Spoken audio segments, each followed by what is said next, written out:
Why is this Chinese-based company TECNO so successful and yet doesn't have a single store in China? I'm going to be telling you all about that in this video. Depending on the part of the world you're in, you've probably heard of them before, or this is your first time hearing about them. If you haven't, they are kind of like the phone giants down here in Africa, beating Apple and Samsung in fact. So how do they get so successful? Well, to know that, we have to go back in time to the very beginning.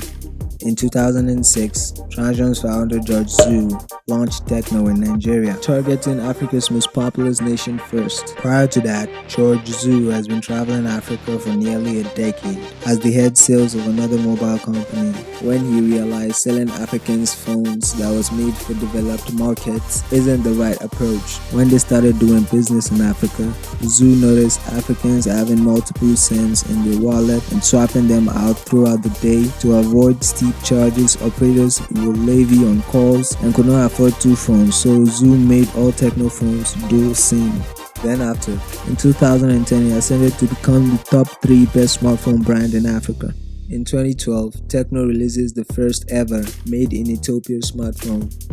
In 2016, TECNO Mobile launched the best smartphone camera in Africa. On the same note, the vice president of Transsion himself said TECNO cameras are optimized for African complexion. He also said, and I quote, "The cameras adjust light for darker skins to make the photograph more beautiful. This is one of the reasons we became so successful." Part of the strategies they used was developing local languages on their keyboards, such as Amharic, Hausa, Swahili, to appeal more African users, and phones were given longer battery life, which is important in Nigeria, South Africa, and Ethiopia, where government cuts electricity to conserve power. But their smartest move of all was their pricing.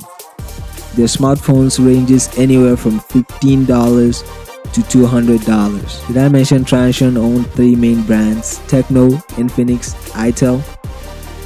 Less than a decade ago, Chinese phones were barely on the radar in Africa.